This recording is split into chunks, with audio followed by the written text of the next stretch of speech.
Saludos. Qué placer estar contigo, Clara. Gracias, es un placer estar contigo también, Johnny. Tú me dijiste que tú estabas muy excitada por algo que descubriste. Cuéntanos. Ay, sí, yo estoy tan emocionada porque a mí me encantan los estudios de mujeres y cómo la mujer siempre ha amado a Dios. Encontré, Johnny, la biografía y la historia de esta mujer llamada Lottie Moon. Lottie Moon fue una sierva de Dios y ella se dedicó a servir para salvar. Ella se fue a la China y ella era una joven de la Iglesia Bautista del Sur. Se convirtió en la primer mujer sola que fue a la China de misionera. Así soltera. Soltera. Se mandó para la China. Y hay 3 cosas, porque la historia es larguísima. Yo pudiera durar horas contándole, pero por el tiempo le voy a mencionar 3 cualidades de ella. Que la hacen siervo ideal de Dios. Sierva ideal de Dios. Ella fue a la China y ella organizó muchas escuelas con internado para niñas y se dedicaba a darle el mensaje de Dios a esas niñas y a las mujeres. Una sierva con una misión específica. Sí, entonces... Colegios para niñas. Después de eso, Dios le habló a ella, según ella escribe. Ella escuchó la voz de Dios. Escuchó la voz de Dios que le dijo, ve a predicar. Segunda razón para ser sierva, ella escuchaba la voz de Dios. Y Dios le dijo que fuera a las aldeas. Ella tomó 4 días en una mula, Johnny, llegó a esas aldeas. Esa es la tercera razón para ser sierva ideal de Dios. Ella fue donde el Señor le dijo que fuera. Pero a mí me parece que ella usó algunos de sus recursos, que era una mujer millonaria. Sí, ella usó toda su herencia. Ella nació en Virginia, 1840, y murió en 1912.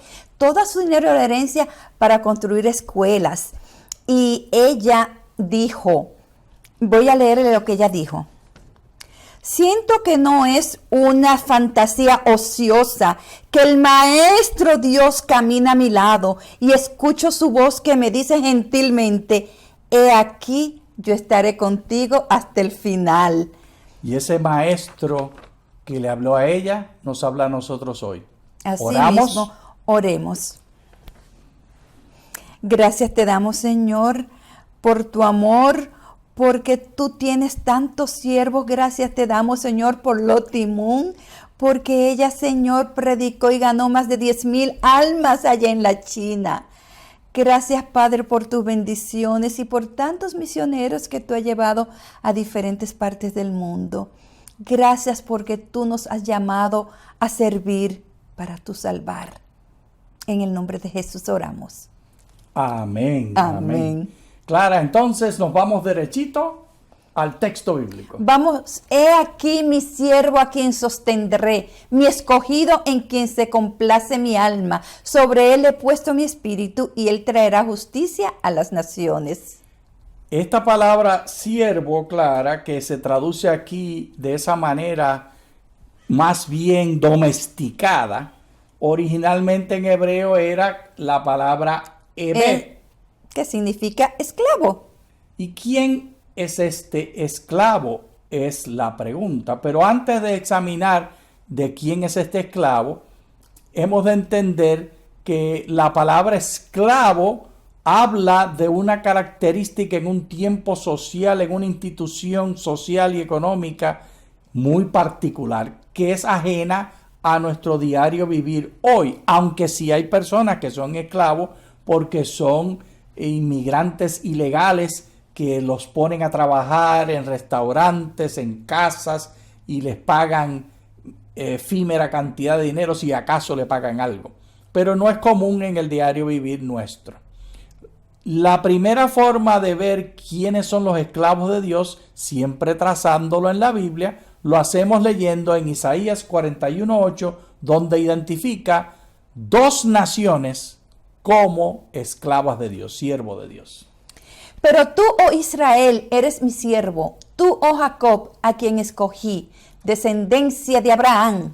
Sí, ellos, Jacob e Israel, por causa de que eran descendencia de Abraham. ¿Y cómo es que llama a Abraham? Mi amigo.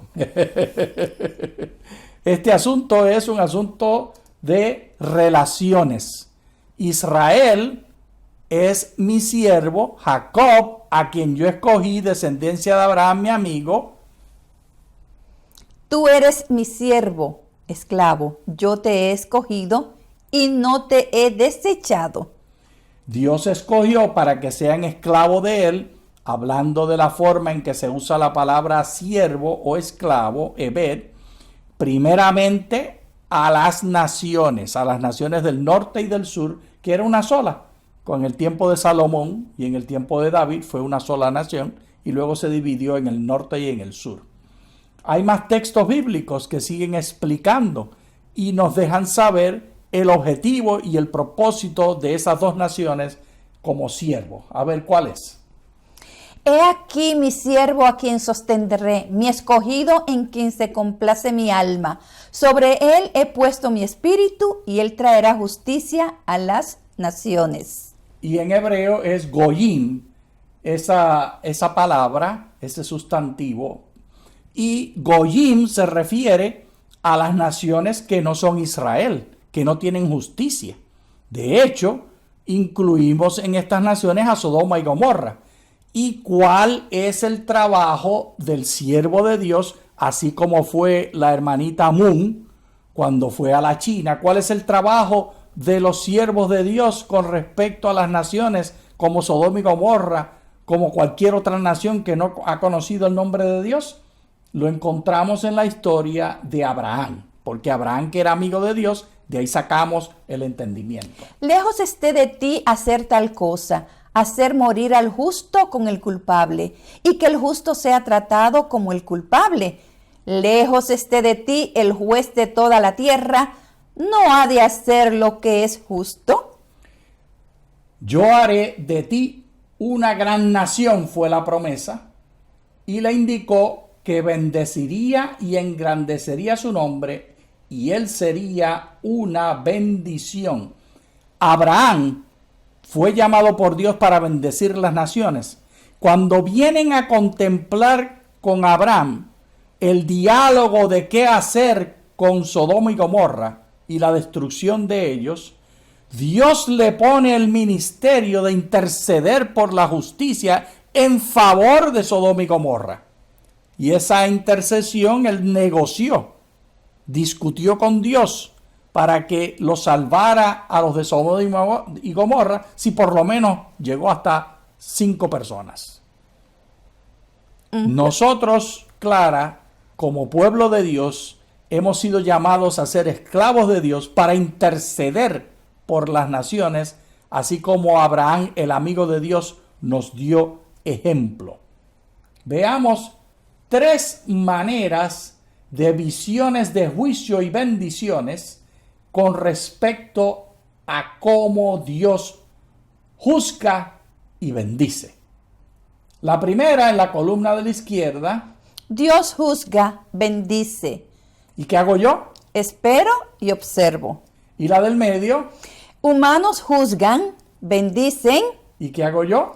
Yo hago e intervengo. ¿Y en la tercera? Mesías, esclavo, juzga, bendice. ¿Y yo? Dios usa vehículos humanos. Clara, la idea que estamos dilucidando es una idea pesada. Es la idea que el juicio de Dios y la manera de Dios bendecir a este mundo involucra a los seres humanos. Y cuando le dijo al siervo de Isaías que tenía una misión de juicio y una misión de traer justicia a las naciones, lo estaba diciendo a todos los seguidores de él, incluyendo al Señor Jesús como Mesías. Tal como vimos en la tabla, las 3 columnas son ciertas. Dios es el que bendice, Dios es el que hace juicio. Nosotros lo hacemos representando a Dios, así como el hermanito Abraham estuvo intercediendo en favor de Sodoma y Gomorra. Y también el Mesías lo hace y nosotros nos hemos convertido en Mesías porque el Espíritu de Cristo está en nosotros. Pero volviendo a Isaías, Clara, debemos enfatizar cómo lo dice Isaías. He aquí mi siervo, a quien sostendré, mi escogido en quien se complace mi alma. Sobre él he puesto mi espíritu y él traerá justicia a las naciones. No gritará ni alzará su voz, ni la hará oír en la calle. No quebrará la caña cascada, ni apagará la mecha que se está extinguiendo. Según la verdad, traerá justicia. No se desalentará ni desfallecerá hasta que haya establecido la justicia en la tierra, y las costas esperarán su ley. Así dice Dios el Señor, el que crea los cielos y el que los despliega, el que extiende la tierra y sus productos, y el que da respiración al pueblo que está en ella, y aliento a los que andan por ella. Yo, el Señor, te he llamado en justicia, y te asiré de la mano. Te pondré y te guardaré como pacto para el pueblo y como luz para las naciones, a fin de que abras los ojos que están ciegos y que saques de la cárcel a los presos y de la prisión a los que moran en las tinieblas. Yo, el Señor, este es mi nombre. No daré mi gloria a otros, ni mi alabanza a los ídolos. He aquí ya sucedieron las cosas primeras. Ahora les anuncio las cosas nuevas. Antes que salgan a luz, ya se las anuncio. Clara, hemos de entender la complicación del cuadro que se está pintando. Hay diferentes niveles de manifestación del siervo de Dios, del esclavo de Dios. Y estas manifestaciones están entrelazadas la una con la otra, y de manera múltiple Dios está cumpliendo su propósito aquí en la tierra, y nos incluye a nosotros.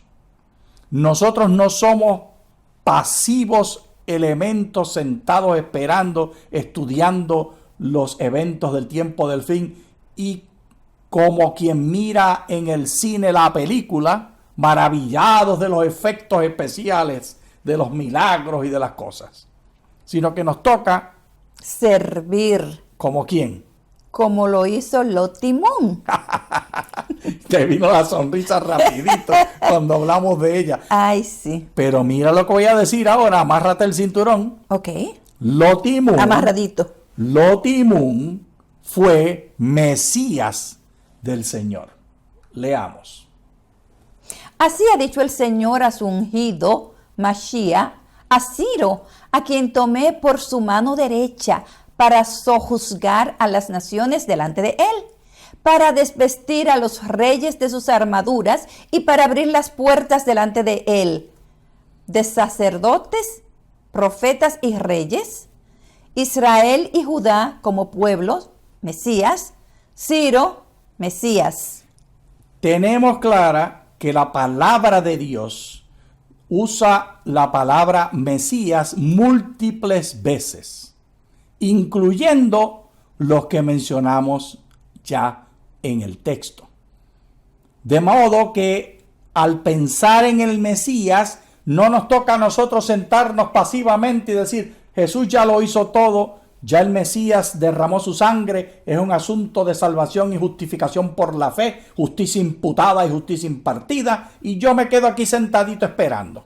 No, no y no. Y no, y no, y no. Sino que es como Lotimón, embarrarse las manos, utilizar los recursos nuestros y hacer la justicia de Dios en la tierra. Y de la forma que podemos hacer la justicia de Dios en la tierra es llevándole esperanza, llevándole salvación a estas personas que creen que no hay salvación. Seguimos leyendo. Yo iré delante de ti y allanaré las montañas, romperé las puertas de bronce y haré pedazos los cerrojos de hierro. Yo te daré los tesoros de la oscuridad, las riquezas de los lugares secretos. Para que sepas que yo soy el Señor Dios de Israel, que te llama por nombre. A causa de mi siervo Jacob y de Israel mi escogido, yo te llamo por tu nombre, te doy un título de honor, aunque tú no me conoces. Yo soy, ¿quién, Johnny? El Señor. y no hay otro. Aparte de mí, no hay Dios. Yo te ciño, aunque tú no me conoces. Para que desde el nacimiento del sol y hasta el occidente Se sepa que no hay nadie más que yo. Yo soy el Señor y no hay otro. Es un asunto personal. Es un asunto de relaciones. Dios, el Dios nuestro, tiene comprometido su juicio sobre todas las naciones para que nosotros hagamos en nombre de Él, con la dirección y los recursos del cielo, tal como Ciro. ¿Te diste cuenta que quién era el que le abría las puertas y hacía las cosas para conseguir que Ciro pudiera hacer el que iba a hacer las cosas?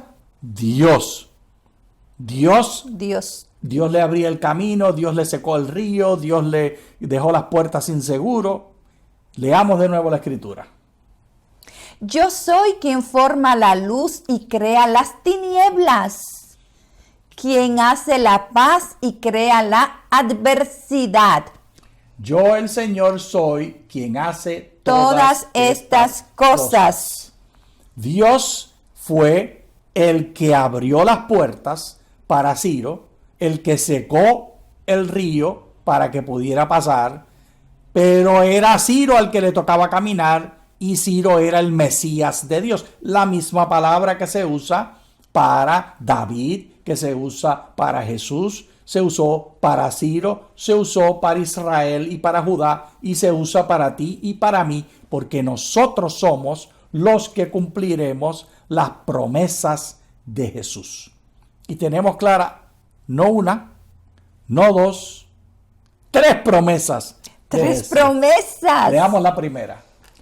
De cierto les digo, que el que cree en mí, él también hará las obras que yo hago, y mayores que estas hará, porque yo voy al Padre. ¿Te gustó esa promesa?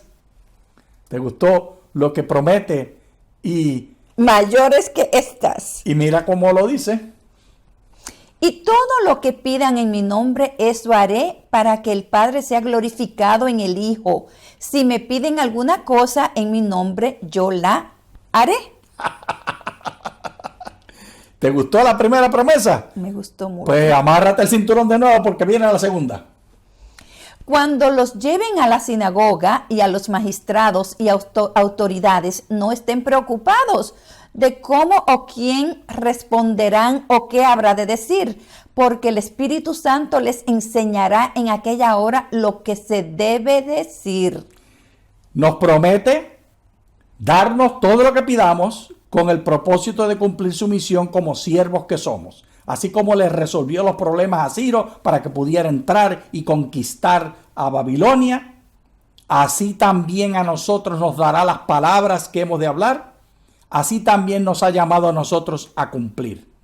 Estas dos promesas son maravillosas, pero ahora viene una tercera que todavía, aquí es que la puerca tuerce el rabo.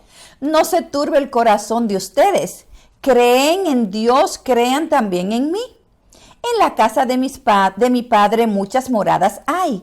De otra manera se los hubiera dicho. Voy pues a preparar lugar para vosotros.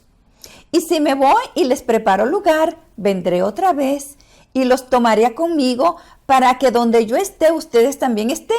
Y saben a dónde voy y saben el camino. Estoy tan excitado, Clara, que quería rapidito hablar de ello. Y no te quería dejar terminar de leer. Dios, pero no importa, yo seguí leyendo. Tú has seguido leyendo. Dios nos dejó tres promesas con Jesús. Y estas tres promesas traducen este trabajo que le tocaba a Ciro, que le tocó a Abraham, que le tocó a Judá y a Israel, que le toca a todo aquel que acepta el Espíritu de Cristo para que les guíe. Y ahora lo leemos, el resumen de las tres promesas. Haré las obras que yo hago, harás las obras que yo hago y mayores que estas hará. Eso es difícil para muchos creerlo, claro. Sí. Pero serán mayores. ¿Y la número 2? El Espíritu Santo les enseñará en aquella hora lo que se debe decir. Y la tercera. Vendré otra vez y los tomaré Tenemos la seguridad que no estamos solos. Las tres promesas están atadas en este propósito evangelístico que Dios nos ha llamado. Pero ahora nos toca leer la versión paulina, porque el hermanito Pablo no lo podemos dejar fuera. De manera que nosotros de aquí en adelante a nadie conocemos según la carne. Y aun si hemos conocido a Cristo según la carne, ahora yo no lo conocemos así. De modo que si alguno está en Cristo, nueva criatura es.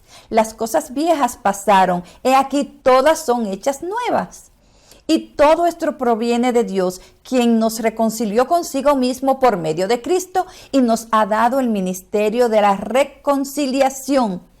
Que Dios estaba en Cristo reconciliando al mundo consigo mismo, no tomándoles en cuenta sus transgresiones y encomendándonos a nosotros la palabra de la reconciliación. Así que somos embajadores en nombre de Cristo y como Dios los exhorta por medio nuestro. Clara, qué palabras maravillosas. Les rogamos en el nombre de Cristo, reconcíliense con Dios. El hermanito Pablo lo dice con su estilo particular, declarándonos que somos embajadores. Ser Mesías, como era Judá e Israel, como fue Abraham para ir a bendecir y a juzgar a las naciones, como Dios lo consultó a Abraham para saber si juzgaba o no juzgaba a Sodoma y Gomorra. Todos esos papeles nos tocan a nosotros. Pero hay algunos, Clara, muy tristemente en la iglesia, lo único que hacen con lo que llaman el mundo y con lo que llaman Sodoma y Gomorra es hacer ¿qué, Clara? Señalar. ¿Para qué? Para culpar a otros. Y señalarle los pecados y decir lo malo que son. No han leído las palabras tan preciosas del Evangelio y no entienden que lo que tenemos que hacer no es señalar, sino gritar. Están reconciliados con Dios. Sus pecados ya no son contados. Yo soy testigo. Soy embajador. ¿Te pareció que lo hice suficiente dramático? Soy embajador. Pero tú eres embajadora. A ver, dilo de nuevo. Yo lo estaba diciendo por ti, Johnny. Clara, las palabras del hermano Pablo todavía están resonando a través de los canales del tiempo y llegan hasta nosotros, reconciliados con Dios. Nosotros tenemos una diferencia con Jesús, una diferencia grande. Allí en las tres promesas vimos parte de esta diferencia. Él dijo que nosotros haríamos cosas más grandes. La razón por la cual podemos hacer cosas más grandes que Jesús no es por nosotros, aunque nosotros somos muchos más y Jesús era uno solo. La razón por la cual podemos hacer más es por la promesa del Espíritu Santo. Leamos.